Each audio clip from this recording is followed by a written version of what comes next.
Hello for another serye. So, panibagong araw na naman at panibagong upload na naman po ng vlog. Napakaganda nga ng araw na to, kaya perfect na magluto ng mga cravings. May bago nga pala akong isi-share sa inyo. At yun na yung hobby kong magtanim ngayon. Nasabi ko na to sa isa kong vlog na kaka-upload lang. Pero hindi ko alam, tumatanda ako, mas nagugustuhan ko rin yung mga ganitong hobby. By the way, yung tinatanim ko pala is talong and favorite kong gulay talaga yan.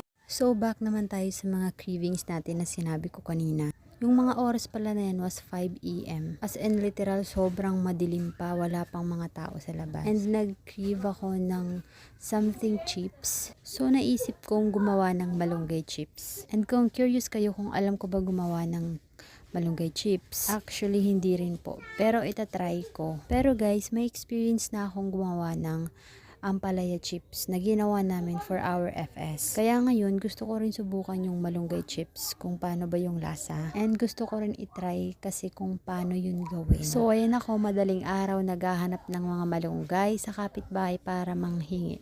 Actually, hindi manghingi. Para manguha lang.